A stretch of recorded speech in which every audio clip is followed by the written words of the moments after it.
Bismillahirrahmanirrahim. Assalamualaikum warahmatullahi wabarakatuh. Selamat pagi sahabat surgaku semuanya. Alhamdulillahirabbil alamin. Rabbishrahli sadri wa yassirli amri wahlul 'uqdatam min lisani yafqahu qawli. Amma ba'da.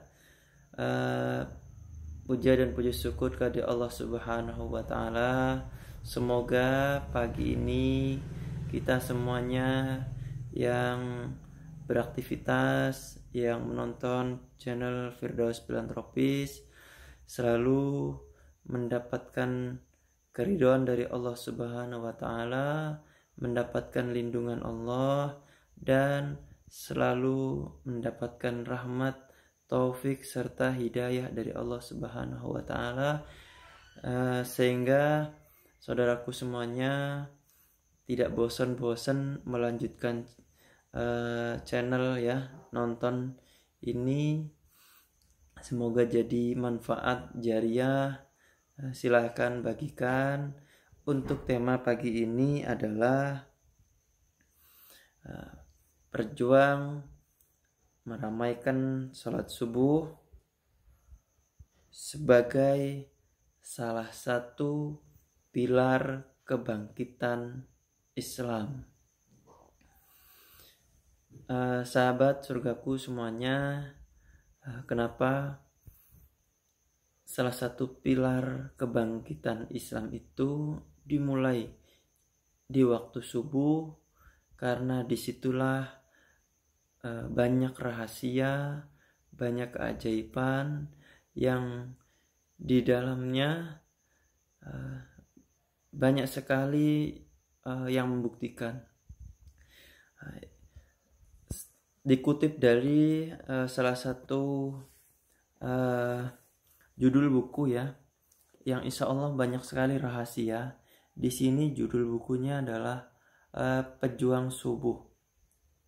Di sini, di dalam buku ini banyak sekali kumpulan kisah nyata orang-orang yang istiqomah berjuang mengerjakan sholat subuh berjamaah dan memperoleh keajaiban.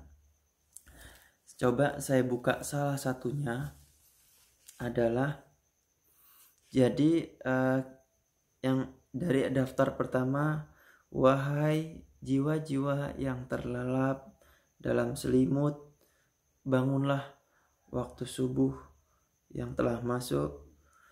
Mari bangunlah kemenangan, karena sholat lebih baik dari tidur. As-sholatu khairum minan naum. Ya, ini salah satu tanggapan dari komentar ya dari para pejuang subuh.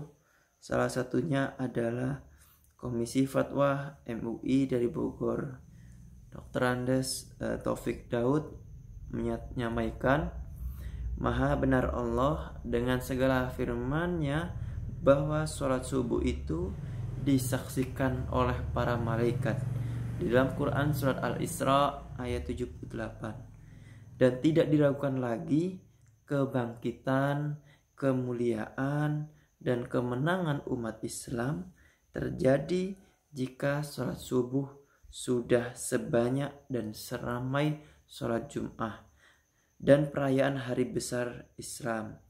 Keluarga muslim wajib membaca buku yang memberikan inspirasi kebangkitan umat ini.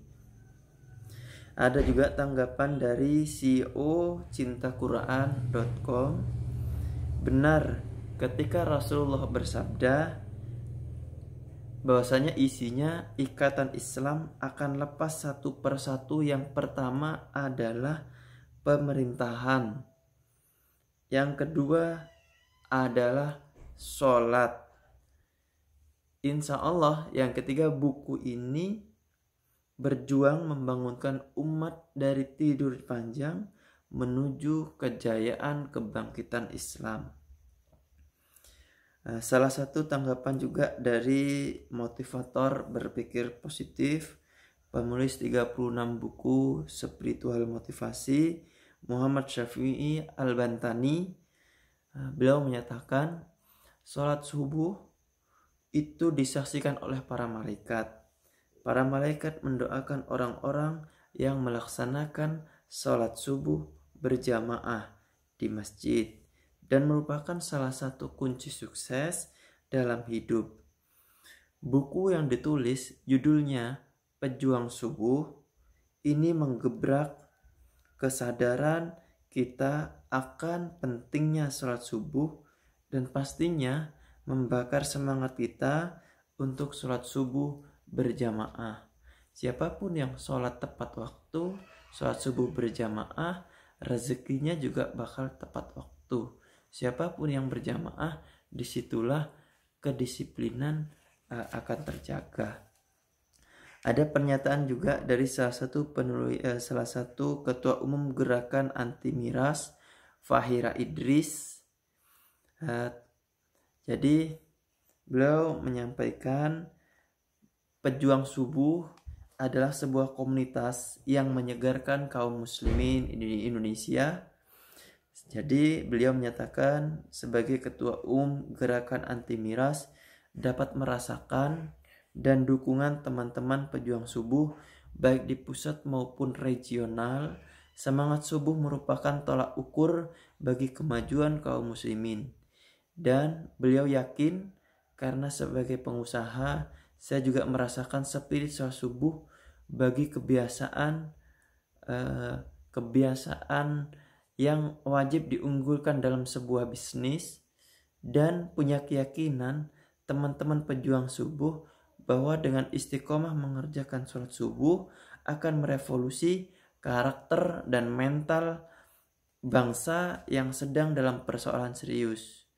Jadi buku ini layak dijadikan sebagai bacaan wajib bagi siapapun, pemimpin, tokoh masyarakat, mahasiswa, ibu rumah tangga, dan masyarakat umum yang ingin mengubah dirinya dan berkeinginan besar Indonesia menjadi bangkit. Tanggapan juga dari Muhammad Fauzil Azim, penulis buku Kupinang Engkau dengan Hamdalah. Jadi isinya bacalah dan regu manfaatnya, renungilah nasihatnya dan ilmunya. Tanggapan juga dari salah satu penulis buku Manjada Wajada. Artinya buku yang luar biasa ini mengungkap semua keajaiban di balik sholat subuh disertai tips dan testimoni sahabat yang sudah merutinkan sholat subuh berjamaah. Buku ini patut kita baca untuk menambah khazanah dan keimanan kita kepada Allah Subhanahu wa Ta'ala. Anggapan juga dari salah satu penulis buku Tausiah Cinta, Ibu Nunung Fatur. Jadi beliau menyampaikan buku ini sangatlah bagus, mengupas tuntas mulai dari A sampai Z untuk menjadi seorang pejuang yang memuliakan perintahnya Allah Subhanahu wa Ta'ala.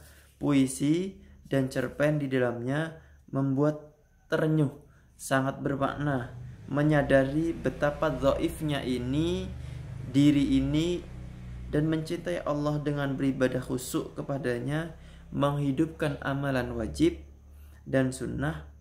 Sangat direkomendasi buku ini, semua harus memiliki dan mengamalkannya. Ini ada sebuah prolog. Jadi pejuang subuh, bayangkan pernah melihat masjid pada waktu subuh. Saya yakin bagi yang sudah pernah tidak akan kaget lagi dengan jamaah sholat subuh yang mayoritas itu usianya adalah kakek-kakek.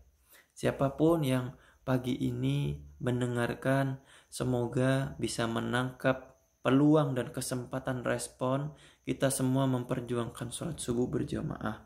Kalaupun toh ada anak mudanya, bisa dihitung jari 1, 2, 3, 4. Dan itu sudah kami buktikan untuk safari subuh untuk keliling di Masjid Jember.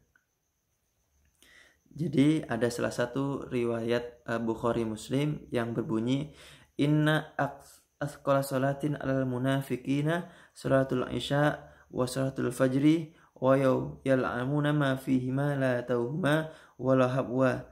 Sesungguhnya salat yang paling berat dilaksanakan oleh orang-orang munafik adalah salat isya dan salat subuh. Sekiranya mereka mengetahui keutamaan keduanya, niscaya mereka akan mendatanginya sekalipun dengan merangkak. Masya Allah, jadi dahsyatnya luar biasa. Ada salah satu riwayat Imam Ahmad dan Imam Muslim melalui Utsman bin Affan, barang siapa salat isya berjamaah, maka seakan-akan dia melakukan qiyamul lail tengah malam, dan barang siapa sholat subuh berjamaah, maka seakan-akan dia melakukan sholat sepanjang malam. Jadi gerakan pejuang subuh ini, saudaraku semuanya, sebuah jawaban rahasia misteri di mana kebangkitan Islam akan berada, menjadikan gerakan superpower. Saudaraku semuanya, para heptahelik ada 7, saudaraku semuanya, sahabatku, ada komunitas, ada perkumpulan, ada himpunan, ada asosiasi, ada segala wadah ya, baik itu organisasi formal, swasta, organisasi hukum, non litigasi, semuanya. Semoga yang mendengarkan ini dibangkitkan untuk menggerakkan pejuang subuh.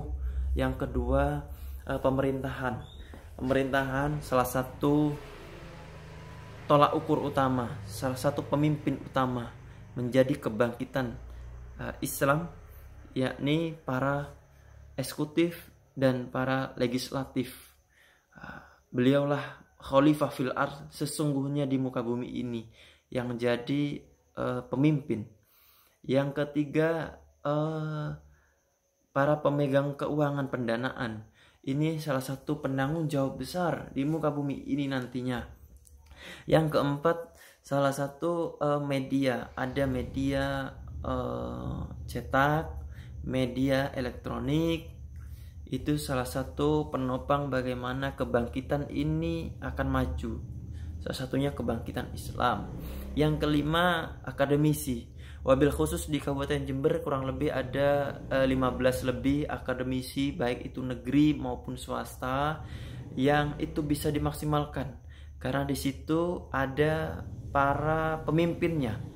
Ya, disitulah tugas bagaimana membangkitkan kesuksesannya, dimulai dari hal yang sederhana, yang kecil, sehingga terjadilah sebuah kebangkitan ya, SOP yang harus dilakukan. Itu yang kelima. Yang keenam, beliau yang tidak terlihat, yang saat ini banyak pekerjaan baru. Siapa itu? Para milenial, YouTubers, selebgram, buzzer, dan lain sebagainya. Itu yang keenam. Yang ketujuh, para konglomerat dan pengikut. Artinya ini semuanya akan mengikuti dari apa yang digerakkan oleh para pemimpin. Bagaimana para pemimpin bisa melihat sebuah fenomena ekonomi, fenomena bencana, dan fenomena apa yang terjadi di dalam masyarakat Indonesia. Kurang lebihnya mohon maaf. Apabila ada yang menonton, silahkan bagikan, silahkan share, silahkan komentar yang positif. Karena kebangkitan ini kita butuhkan bukan hanya untuk diri kita, tapi untuk semuanya saudara kita yang butuh digerakkan. Kurang lebihnya mohon maaf. Apabila ada kata-kata saya yang salah, mohon dimaafkan. Hamba yang salah penuh dosa. Semoga yang sedikit ini membawa manfaat, jadi istiqomah setiap hari. Mohon dibagikan. Kurang lebihnya mohon maaf. Wabillahi taufiq wal hidayah. Wassalamualaikum warahmatullahi wabarakatuh. Salam berkah.